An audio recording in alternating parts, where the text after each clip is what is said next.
I got a little emotional on the deal, which is never good to do. We do not condone you doing this, but if you lock yourself out of your own lockbox, if you can see this line, when I flip that switch, that means it's not the right number. All right, we're gonna walk through this deal here today, 30 days in and out. I'll tell you guys how I found the deal, what we've spent on it, how we got in and out in 30 days. I mean, there's still some small stuff that's gotta be done. We haven't finished up with landscaping completely, but kind of walk you guys through the process. If you guys are looking to buy and sell deals, this is what a pretty easy rehab looks like. Labor's not cheap right now, especially if you're paying good guys. So you guys are you probably wouldn't think that I spend as much as I did, but you guys will see it's pretty easy to spend once you kind of get after it. And honestly, like where I'm at is we've got 17 projects on ground. We're remodeling 3 to 4 at a time. And it just makes more sense to pay guys that are good to do the work quickly and get it done. I've got my sheet here. We track every expense. Logan behind the camera does with all of our expenses. So if you guys stick around, I'll give you guys this sheet for free. I'm super transparent about my numbers. I'm not here to hide anything. Like, it doesn't benefit me and it doesn't hurt me if I show you guys what it looks like. So hopefully you guys will save some money when y'all look to getting into some flips. But this deal here was brought to me by a past client of mine, actually. They brought it to me and it was their mom's house. They were looking to sell it. They're gonna go move to another piece of land. So I came out here and looked at it. I will tell you guys, I got a little emotional on the deal, which is never good to do. It's never good to be a motivated buyer, never good to be a motivated seller. I talk about it all the time. This house is like 6 minutes from my house. And so I offered 140. I should have stuck with 140. We're still gonna make money on the deal, but I should have stuck with it. Anyways, they're like, we gotta be at 150. So ended up doing 150. I did get a little bit out of the deal because the guy that brought it to me redid all the plumbing in here, all the supply lines. And so that saved me like $6,000 off the bat. But still, I shouldn't have budgeted off my numbers, especially right now, not in this market, because it's getting a little tough. Inventory is increasing in most markets. Here in Oklahoma, you know, it's not so bad, but there's some markets that it's getting real tough. So out here, we haven't done much. We still have to power wash all this, so it's going to clean up. This house had new siding, new roof, and that was it when we bought it. And so the siding and the roof are good. We do have to come out and power wash. We painted this exterior. So just some stuff to look at. Like, a lot of times people won't think about some of this, you know, maybe the fascia and the soffit. All of that has to be redone and it all adds up. You know, like these were missing here. So even though it's 50 bucks here and there, the stuff adds up. A little light fixture. We replaced these recessed lights up here. Overall, there wasn't that much to be done, but you know, we spent some money there. So let's roll inside. This, by the way, is evergreen fog is the color that we use. Oh, he locked up. We just walked through this with our contractor, kind of doing our final blue tape walkthrough with my wife, who does the design. She does a great job on the designs. If you guys like that, it's not my touch. It's my wife's touch. She's a lot better and has a lot better eye than I do. But so let's see if we can turn the lights on. Oh, we got one of these fancy lights. There we go. Boom. So in here, we didn't do anything crazy. Replaced all the flooring. Now, something that threw us off a little bit, there was a step down right here between the flooring. So you can see we have this transition strip. I really don't like doing this because it's kind of funky, but since this is the only step down in the house, it just made sense to just run the same flooring and then do a little transition strip, which my wife really didn't like the color of this transition strip when we came in here, but we're just gonna run with it because it's the closest match that we come up with. This here, this little island thing, this was here already when we bought it. So we just ended up painting it, through some hardware on it. And then we're gonna throw 3 cm quartz on top, which, well, how much did we pay for all of our quartz in here? 1,900 bucks? 1750, and that's all the window sills in the house, 1,700 square foot house. 3 cm here, and then we're gonna do another 350 for a 3 cm countertop here. So I don't know what that comes out to exactly, but we're paying between 30, 35 bucks a foot for pretty nice 3 cm. 2 cm's a little bit cheaper, and so just something to be looking out for whenever you guys get to remodeling. 2 cm, which is like this thickness, I mean, you can use it on a house like this, but 3 cm just looks better in my opinion. It really depends on your market and what the comps are showing. Sometimes granite's granite or quartz is quartz for buyers. Sometimes if you get in like that $300,000-$400,000 range, or in your market might be a little bit different, the buyers may demand 3 cm, like they may want the 3 cm. So always add a nice backsplash. We've got backsplash in here. Once again, we've got some touch-ups. You guys can roast me in the comments. I had that on my last video. We weren't 100% complete, and you guys were giving me shit about it, but we're not 100% complete here. So got to throw the GFCIs in, which those things are expensive, by the way. If you're not calculating those out, they're like $30 a piece. And so keep that in mind. We still need a stove. Probably gonna change the vent hood. We accidentally got black in here. All of our appliances are gonna be stainless steel, so we're probably just gonna go stainless steel in there. And by the way, if you guys stick around, we're heading to the other side of the city after this. We're gonna go underwrite a mobile home. I buy and sell mobile homes. We're gonna underwrite a mobile home, and we're gonna see if we're gonna buy it. Got sent to me off market, so I'm gonna walk you guys through that process. Little bathroom in here, nothing crazy. Nice little vanity. We tore the tub out, put a new tub in, new toilet.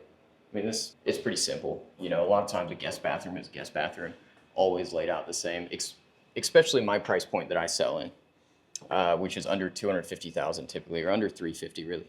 But in here, we did go with a little bit nicer carpet. Doesn't cost that much extra, but it looks a lot better. It's just slick. You know, I think we're like $300 extra on the carpet just to go a little bit nicer, which this is a $250,000 ARV. This was a $150,000 house. I would have just gone a little cheaper. But on a house like this, we can pay $300 or $400 extra. Still have to put the vent returns in. That's the little stuff that you don't think about. It's like reordering new vent returns or whatever they're called. Vent grates, yeah. And so, but I mean, that's a couple $100 that you got to order. And then if you miss that times other little things, that's how you end up spending a lot more than what you expect. So on that first rehab, make sure that you're being cognizant of light switches, of vent returns, just little stuff like that coming in here. This thing's buzzing at me. Is it still recording? Yeah? Okay. So coming in here, through a barn door on here, everything else in here is pretty simple. I ended up redoing this tile here. This thing's driving me nuts with the buzzing. So yeah, I kept the closet. Now, one thing that I don't like here is we couldn't do a double vanity, which I know in my market above 200,000, people want a double vanity. And so that's one thing. And I already know the feedback is going to be, we don't have a double vanity, but it is what it is. This vanity looks fine. And we made up with it. Like I think the tile turned out really nice in here. Came out pretty good. Nice gold fixture and whatnot. So anyways, bought this for 150,000. Now remember, if you guys have watched my other videos, we've got buy-side closing costs, which I've got those in here. Let's see what the buy-side closing costs were. Deal analysis. This is called Flipper Force, by the way. I do have an affiliate link for this. I'll throw it in there. The only reason I have an affiliate link, and I'll tell you guys, is because I reached out to this guy. I would really like to build a software like this. And because I've been using the software for a while. And so I reached out to him and I was like, this is a shot in the dark. I'm gonna see if he'd sell this software to me. And he said no. I did get a hold of the owner. He said no. And so, but then he said you can have an affiliate link. And so this, I guess, is considered my first affiliate. I'm not going to vouch for anything that I don't use personally. This is good software here. It pains me to even put you guys onto this because I would rather be having you guys, or I'd rather be putting you guys onto my own software, but it just doesn't make sense right now. So Flipper Force is the name of this. I'll throw a link in the comments. I pay like $100 a month or $150 a month. You can do just the calculators, like they've got calculators in here. $199 is what I pay. So, okay, so let's see how much we paid on our buy-side closing costs. After repair value.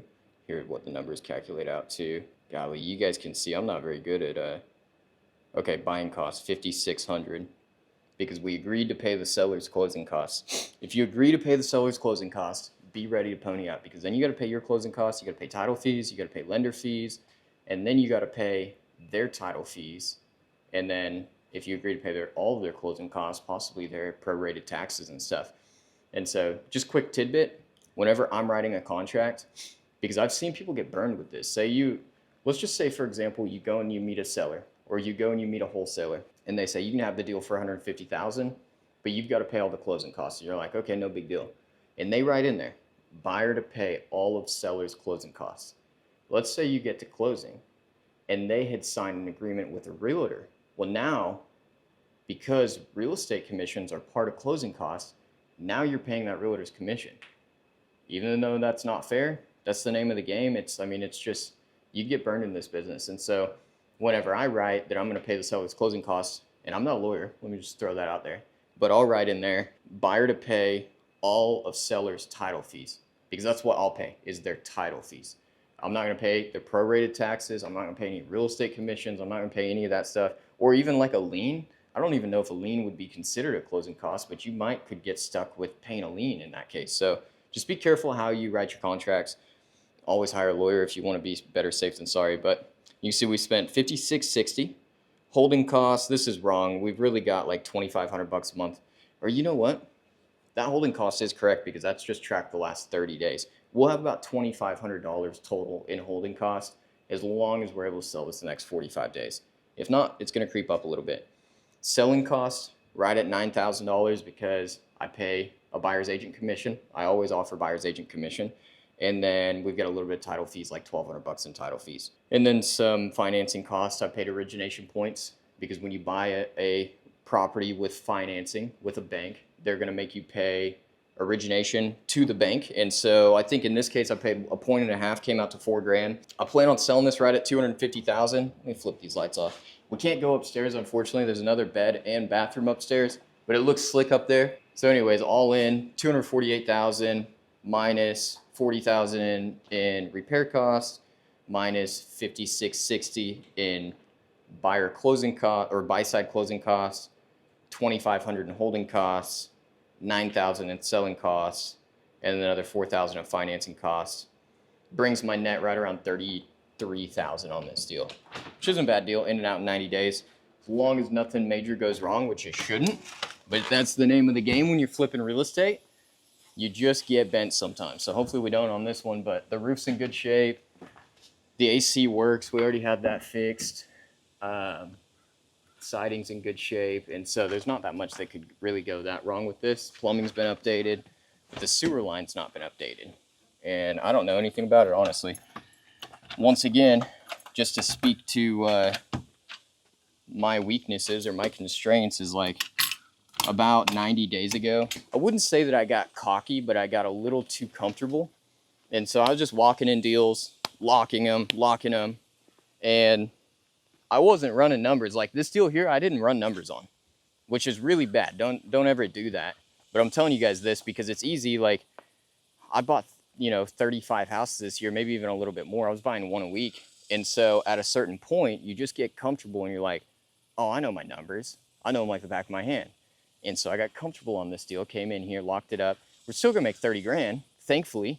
I wouldn't say that's all because of skill. Like I got a little lucky there too, that's gonna be kind of loud. But with knowing my numbers, look at this little thing. I got this, boom, we're gonna crank that right in. Now you can't hear the wind. But I got a little too amped up to buy deals. And so I'd be very careful, very cautious, especially in this market.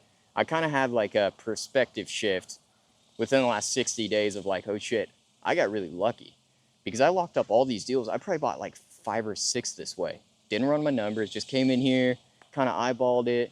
It's like, yeah, we can make the numbers work. And thankfully, I mean, I am over budget. Like I estimated 35 on this. We spent 40. We'll probably be in this 42. We still have margin. We still got room. And so thankfully I did lock them deep enough where we'll be all right. Like it's not a big deal, but I could have gotten bent on one of these, you know what I mean? And so just a word to the wise, as you guys are locking deals up, stay humble. And I wouldn't say that I necessarily like wasn't not being humble, but I was just being overzealous or I was being too confident in the sense of like, oh, I don't need to run my numbers anymore. Always need to run your numbers. Stick to the fundamentals. And so that was that was a wake-up call for me. And so anyways, everything from here forward, I've been running really tight numbers on because I don't want to buy these deals. Like, let's say, for example, I make 20 grand on this. Like if shit goes sideways, I got to lower the price or I got to pay closing costs. Like this deal, I don't know if it's necessarily worth it to make 20 grand on, like that's failure in my opinion. I've already failed on the deal. We were ahead of timeline, which is good, but we went over budget and I don't like going over budget. And so anyways, just hope that you guys will learn from my lessons. We've got a lot of real estate right now that's moving and it almost just becomes, you almost get desensitized to it. Like the first deal that I ever bought, I was very uncomfortable, made me really uncomfortable.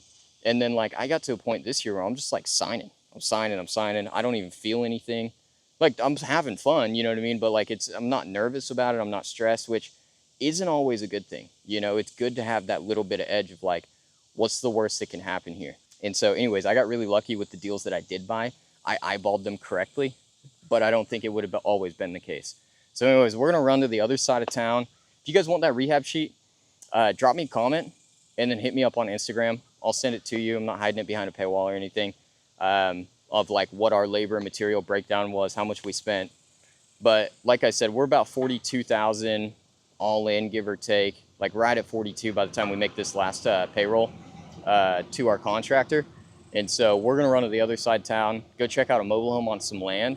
You know, believe it or not, one of the best flips I've done this year is a mobile home on land. Unfortunately, it was before I was recording content, or I would have posted a YouTube video about it. But yeah, we'll go check this out and see you guys there. Let me tell you guys why I like mobile homes. So I got a quick story here. Earlier this year, I think it was December, I get sent this deal. And it's in a little town in Oklahoma, Wellston, Oklahoma. Pretty rural area, but it's on 7 acres. And so nobody was interested in it because it was a mobile home.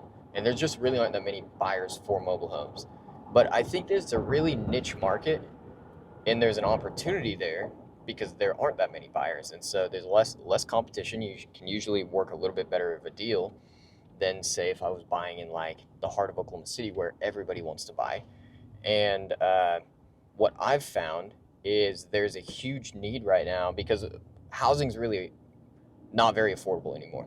And so most people, especially after COVID, there's like a psychological shift where people want more space, especially if there's ever like another lockdown or something, which brings why I think mobile homes are a really good investment to flip. I don't hold mobile homes unless I sell the note, and that's a story for another day. On like a seller finance type deal, I've got a few of those, but I wouldn't like rent a mobile home. You know, I'm gonna flip them primarily. And so anyways, the niche is this: to get a home on land between, say, like 2 and 5 acres in Oklahoma City, you got to go spend $300,000, $400,000, $500,000 for a decent home on land. Versus, you get a mobile home on land, and you still, like, at the end of the day, still pretty nice little property, even though it is a mobile home or a manufactured home or whatever they say. And so there's like a huge need for it because there are a lot of people that want to be on land but can't go spend $300,000, $400,000, $500,000. And so that's where the mobile homes come in handy. And so for me, if I'm going to buy a mobile home, my buy box is, it's got to be on a couple acres, number one. So there's a decent amount of money in the land value. It has to be a 1998 or newer mobile home. It has to be a double wide. And the reasons for that is when I go to sell the property, I want to sell it and be able to sell to a traditional buyer, which would be like an FHA buyer or a VA buyer, conventional buyer. And these are a few things to look out for. If you're selling to that type of buyer, FHA buyer, VA buyer, they're government-backed loans, so they have different standards that they require for mobile homes to be financed.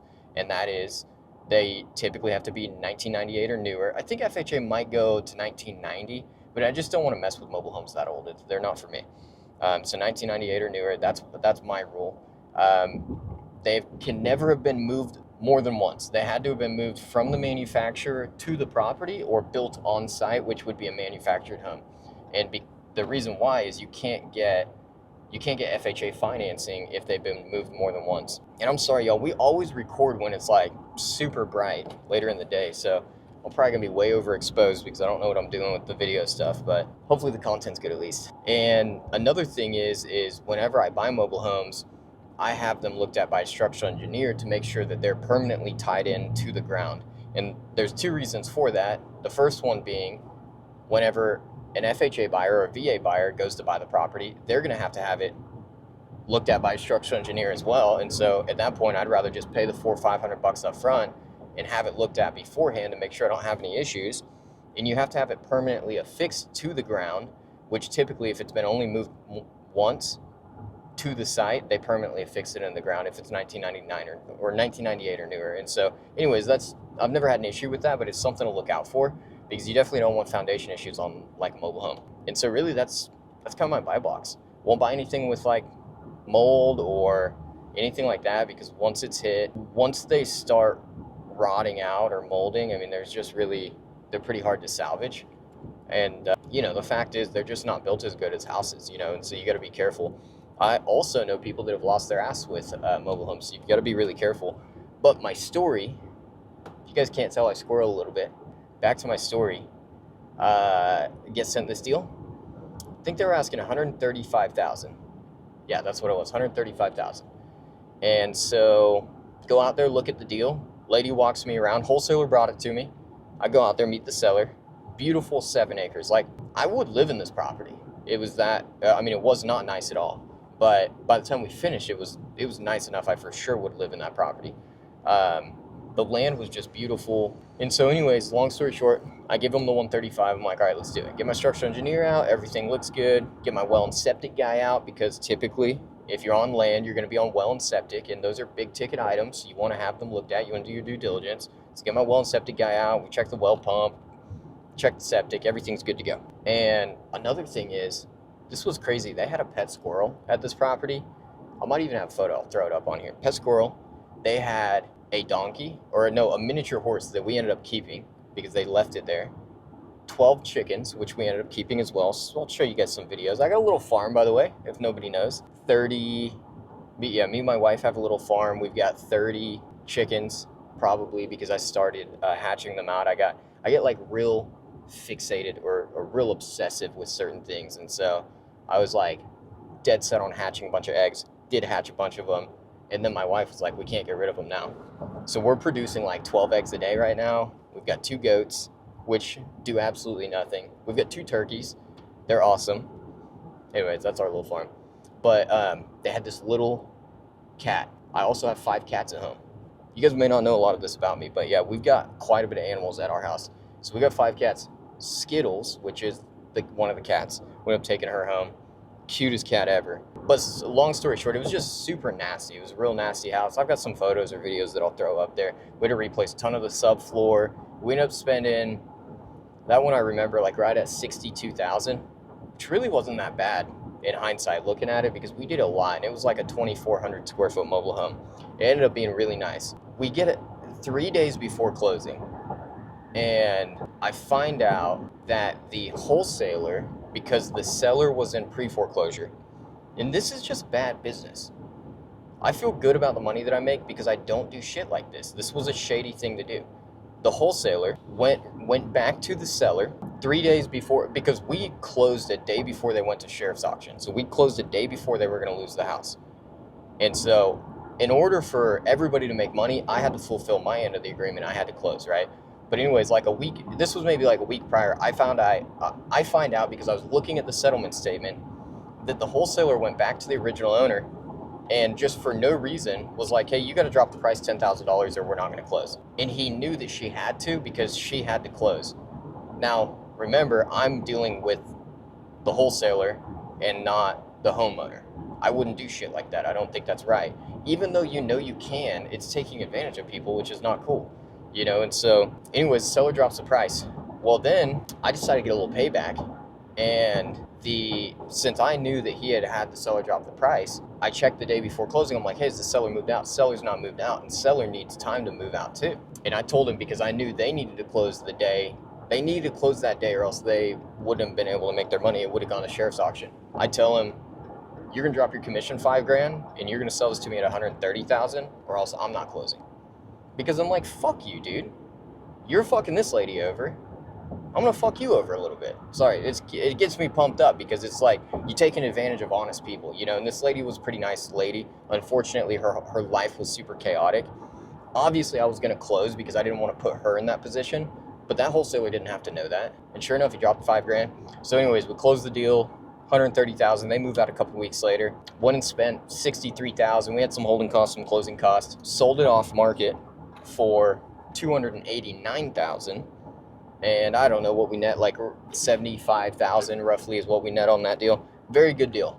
And even if we hadn't sold it off market, I think we would have put it on market and sold it for that same price, because it was a really nice property, and it was on 7 acres, which you can't get a 2,400 square foot home on 7 acres for less than like four or 500,000 around Oklahoma City. This is 30 minutes from Oklahoma City, and so because I knew that and I knew my market, I was able to buy that deal and make it work. So this deal here that we're going to look at, which we should be there in 5 minutes or so, it's very similar. They're asking 120,000, which I don't think will work just based off of looking at the photos. It looks really rough. My benefit is, though, once again, and I'm sorry, Ricky, if you're looking at this, but there aren't that many buyers. There aren't that many mobile home buyers. So there may be another guy that's interested in this deal. It's in a nice area. It's in Yukon, Oklahoma, which is super close to the city. You can see we've got these cookie cutter houses everywhere, which is always a good sign because that means that there's a lot of population growth happening. Typically a good sign. I shouldn't say always a good sign. Builders are hurting right now. A lot of builder inventory. But anyways, with that, we're going to go look at it. I don't think 120 will work, but I'm going to toss him an offer. I'm going to show you guys how I kind of walk through. We're just going to walk through from the start. I'm going to show you guys how I look at the deal, what I'm looking for. We're going to run some basic numbers. I can't run like full numbers unless I'm at a computer. I need to be sitting at a computer to run full numbers. But we're going to run some basic numbers. I'm going to show you guys how I determine, paper math wise, is this a deal worth going back to the computer and plugging in, or is this a deal not worth pursuing? So yeah, we'll catch you guys here in a few. All right, first step, take a little roll around the neighborhood, and we're making sure that this is not just a mobile home park. I will not buy it if it's just a mobile home park. There are a lot of mobile homes in here, some pretty nice ones too, like you guys can see. But look right here, we got a nice brick home. It's exactly what I'm looking for. And then we've got a 1970s single wide. It's still pretty clean, like really for as old as that is, it's pretty clean. A lot of older mobile homes, but we've seen, before we started recording, we probably saw 3 or 4 other houses in here as well. I'm not interested in the deal if it's just mobile home park. I want to make sure that there are actual houses in here. I couldn't even really tell you exactly, like I can't quantify exactly the reason there, but it makes a difference because, and especially like there's a lot of nice houses just all up around here you see right across the street, but it's just different when you're buying in solely a mobile home park where they may still be on their own acreage and you still own the land, of course, but everything's just a mobile home versus in like this neighborhood, you can see they just repaved, like there's new asphalt, which is good, new asphalt road, which leads me to believe there's probably some sort of HOA that covers the road. And there's nice brick homes in there as well. And so it's not just mobile homes. And so anyways, we just did a loop around there. We're going to loop back around here real quick. Yeah, they just redid this road. You can see new asphalt. That right there is a house and then a mobile home. I mean, definitely more mobile homes than houses, but people have bought these lots and they're starting to put houses on them, which is good. Or they were in the last 10, 20 years. You can see nice brick home here. It's exactly what I'm looking for. Nice, looks like brand new mobile home across the street. So anyways, we've got some good comps in this neighborhood. Seems like everybody takes good care of their yard. There's a vacant lot here that somebody could call on. This is an area that's like really hot because it's 15 minutes to downtown Oklahoma City, so everybody wants to be there. And we are rolling up. Here's our little guy that we're looking at. I'm just gonna park right here. So here's the deal with this deal is this wholesaler found this deal on market and was able to lock it up and then sent it to us. And so everybody gets to make some money. I forgot to tell you guys 2 more things with that. Oh, I gotta put my little mic thing. 2 more things with that other house though, that mobile home I was telling you about is, firstly, there was an emu there as well. I'll put a video up here. It was a crazy deal. I tried to leash it up. My wife didn't want it being left out in the cold. That didn't work. It failed horribly. The thing was super strong. And so anyways, we found somebody that wanted it. But that wholesaler that sold the deal to me still made 30 grand when he sold it to me. And then I made 70. And so it's not good to have a limited mindset. You know, a lot of people are like real pissy. I remember my first deal that I bought from a wholesaler, I was real pissy. And it's just a perspective of like, everybody needs to make money. You know, as long as they're making their money and we can still make money, then it's what makes the world go round. And so I was fine with it. So obviously this thing's been vacant for a while. We'll do a little perimeter walkthrough. I really don't like how there's vines growing all up in here. This is cool. You don't see this a ton. They replaced the skirting with actual brick. And so that's cool. But all of this siding, you can see it's making sure that's not poison oak or anything. But you can see all this has to be replaced. I'm super allergic to poison ivy and poison oak. If you guys don't have it where you're at, you're lucky. It's really bad. Welts my whole body up. But yeah, you can see over here, all this siding would need to be replaced. We would just replace this with smartboard siding. but the brick skirting looks to be in pretty good shape, which is good. Let's come around here. So would definitely need like some sort of fence. So we got the back door here. I think it's got a shop. I didn't even notice that. So that's a really big plus. People that want to be on land, having a shop's a huge deal. And so that's pretty cool. One more thing I'll throw out there. There isn't anything wrong with getting in a crawl space, y'all. I may hop up under here in a little bit, depending on how the deal's looking. But for sure, I crawl most of my crawl spaces once I put them under contract. Like that last mobile home I was telling you guys about. I think I got a video actually. I'll throw it up on the screen. I'm gonna throw a bunch of videos up on the screen. But I crawled that crawl space as well, just to make sure everything looks good. There's no major leaks, no like mold up under there. So I can't tell. Okay, so that's like a lean-to over there. That's not like a full shop, and this is a shop here. So has central heat and air if it works. Obviously, we're looking at the roof. The roof is shot, so the roof's got to be replaced. Yeah, it does look like it's got vinyl windows, but those might be aluminum. It's kind of hard to tell.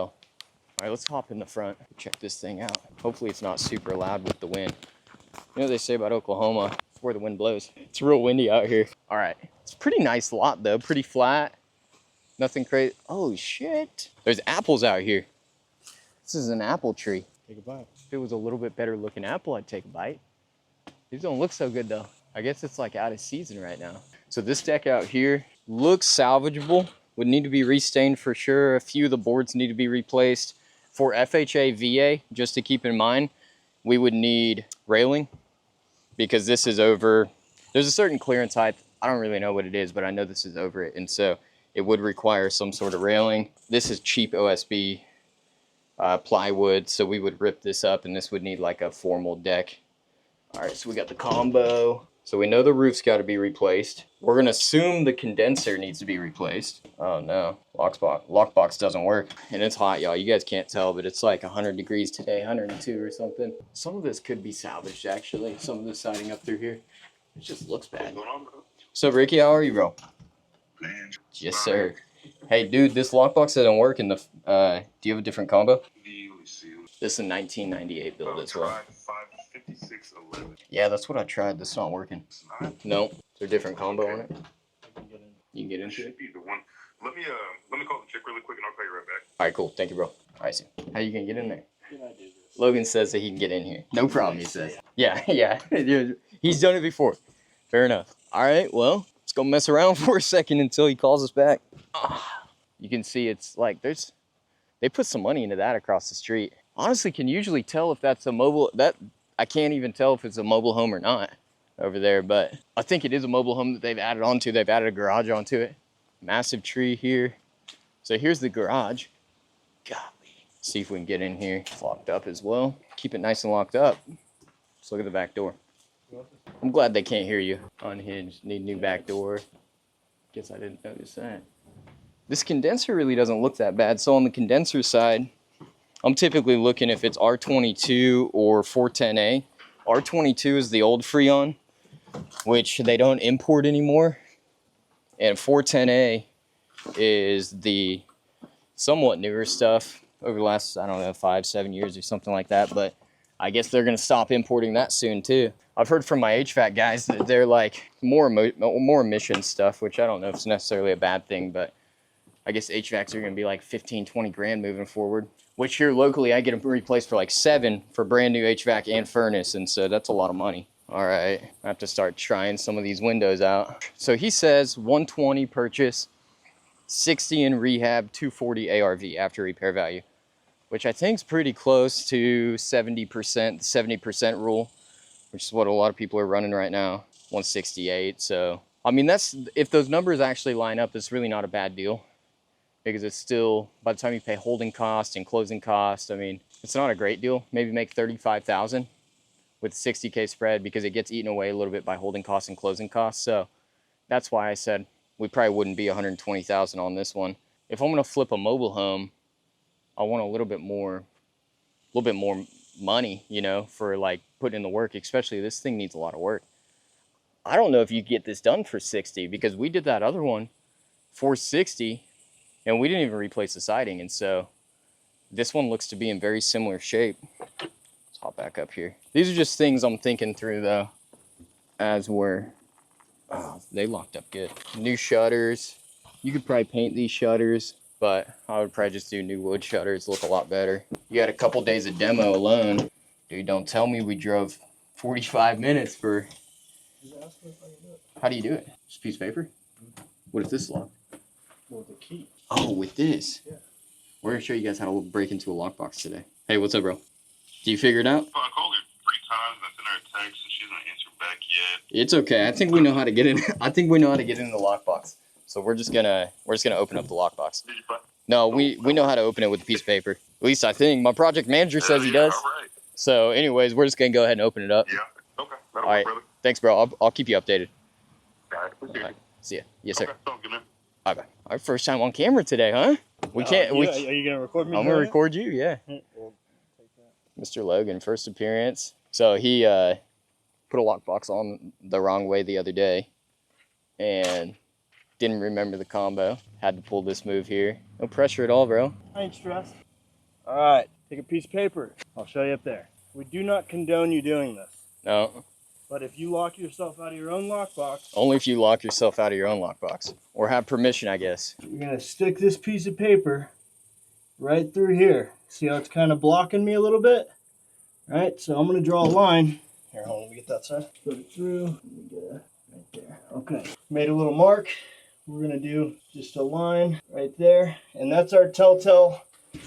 That line, if we can see it right here, you might want to get on this side real quick. If you can see this line, when I flip that switch, that means it's not the right number. All right? Oh, so this isn't like a quick. No, it takes takes a like sec. 5 minutes. You can do this with every number? Yeah, but it's easy. So, little pressure, flip it. Where'd you learn this, bro? I don't want to talk about it. Make it a little more sturdy, hopefully. I can't believe they're this easy to Sweating, get in. dude. Dude, I know it's hot. This is nothing but adding value right now. You got mosquitoes all over you too. Golly. Might not be sturdy enough, bro. No way. No, we'll get in, but gosh. Let me see if he texted again. You can probably just cut it, and then when I find the right number, we'll show them. Okay. Just so you're not dragging. All right, y'all. Drove 45 minutes to show you guys this property, look at it, maybe buy it. And lockbox won't work. Logan can't hack into it like he said he could. Different one. Different lockbox, whatever. We called the wholesaler. He said they changed. He said he's just out here. They must change the lockbox to the agent or something. So we're going to work with what we've got here. We've looked around the exterior. We obviously know that we need new smartboard siding. You know, you could salvage majority of this here if it was in decent shape. But the thing is, we can't see it. And so if you can't see it, then we just have to assume the worst, that it's got to be replaced. Because good luck matching this from 1998. It's just not matchable. And so you can't have like pieces of smartboard. And so at that point, you got to replace all of it. Then you got to paint the exterior. Needs a roof. Some of the windows, I think, need to be replaced as well. I don't know if you can zoom in up there. They look okay. They're vinyl. They look okay, but you can see like it's, the seal's like corroded up there. And they're just totally trashed. And so we've got like 15 windows times $320 a piece. Whatever that comes out to, that's $5 grand in windows. $5 grand for a roof, so that's 10,000. And then the siding, you know, smartboard siding, this is a 2,200 square foot mobile home. And so I think you could get away with probably 4,500 bucks in material. But then my guys, which we just hired a new crew actually, pumped up about, I don't know which video is going to come out first, but we'll see. I think it would take them a week to redo the smartboard siding conservatively, you know, maybe 4 days, but a week, you know, and so that's 3,000 in labor. So we're 8,000 in labor, 18,000 just for the roof, the windows, the siding. That's before we get into the HVAC. Then if we need a condenser, that's, you know, we'll say $4 grand for a new condenser. So we're at 22,000. This is a 1998. And so here, let's go around this way. With it being a 1998, I know that the supply lines are PVC and they're probably super old and cracking up. And so we got to run new supply lines, which that's only a couple days in labor. So, you know, we may only have like 2,000 on the supply lines, but that's still, we're 26,000 now. The decks alone, we got this deck, the back porch deck, the front porch deck, probably a week and a half of labor there. That's 4,500 bucks plus materials. Wood's not cheap right now. It's probably another $4 grand for the material. You know, I'm just guesstimating just to see if this even makes sense. So we're $8 grand on decks, maybe get it done a little cheaper, but 8 grand on decks conservatively. I got freaking poison ivy now. I stepped all over this trying to get inside. And so you can't even put a number on that. Yeah, 35. Yeah, we got to paint the exterior, probably 3,500 for paint, because the materials alone would be, I think it'd be 4,000 just to paint the exterior, because the materials probably be about 2,000 with this being 2,200 square feet. And then, you know, 600 bucks a day, 3 days of labor on the exterior paint. So 4,000 for that. So we're at 26, forgive me if my math is wrong, but we were at 26 plus 8, 34 plus another 4, 38,000. And that's before we even step inside. So then you go inside and we have $20 a square foot. I mean, typically 20 bucks a foot for cosmetics, you know, that'll get you paint, flooring. For me, at least, I know that's what my price is. So that's another 45 plus 38,000, or 82,000. Yeah, that's before we touch landscaping. I mean, believe it or not, I think you could get this done. I think 80,000 is probably a good number on this. 90,000 conservatively. I think I could get it done, not you guys, but maybe you guys could get it done cheaper. You've got these exterior doors that have to be replaced because they're mobile home doors. Scrape the popcorn on the inside. Here, I've got some photos I'll show you guys here. They at least had the photos, so we kind of knew what it was looking like. Here we go. So walk in, boom, this is right when you walk in. So something that I'm typically looking for on these mobile homes is the mobile home paneling. Because if you have to replace all the sheetrock to get rid of that mobile home paneling, it's not cheap. I don't see the mobile home paneling. We do have popcorn ceilings here, all new flooring, all new fixtures, kitchen in here. Their cabinets are particle board typically, so you'd have to rip in all new cabinets. We would have to rip in new countertops, probably quartz countertops, and that's typically included in that 20 bucks a foot range, like if I'm running real quick numbers. Some of the subfloor may need to be replaced. That's unfortunately, like, we can't see the subfloor in there, but the good thing is it's plywood subfloor. On these mobile homes, sometimes it's plywood, sometimes it's OSB. That OSB soaks up like cat urine, dog urine, stuff like that. Dude, my legs are on fire. I think I'm gonna poison ivy in a couple days from this shit here. Bathroom in here, this would all need to be ripped out. You'd need, I mean, that's an old jacuzzi tub. Either put a new one in or just get rid of it and cap it off. New double vanity, new mirrors, new light fixtures. Rip this out, tile, floor to ceiling, do a tile floor pan there. So yeah, I think just quick numbers, probably 85,000. So if we were to run this correctly, this is a $250,000 ARV, and then we subtract our, like, just quick numbers for me, I'll subtract out 85,000. And then I'm going to subtract out my buy-side closing costs, which on a deal like this, probably about 5,000. And then I'm going to subtract out my sell-side closing costs, which 250,000. Mainly the cost is going to be realtor commissions. So it's 3.6. It's about 9,000 in commissions. 6. Just can't run numbers. Really like 7,500 in commissions. So we're going to subtract out 7,500, and then another 1,500 for title fees when I sell the property. And then we're going to subtract out holding costs. This is an $80,000 rehab. This is probably every bit of a 6 month by the time you buy it, rehab it, sell it. And so, you know, if I bought this for 100 grand, the interest only payment's going to change depending on what price I buy it at. If it's 100,000 originally, my interest only is going to be on 100,000, and then as I pulled rehab draws, that will increase.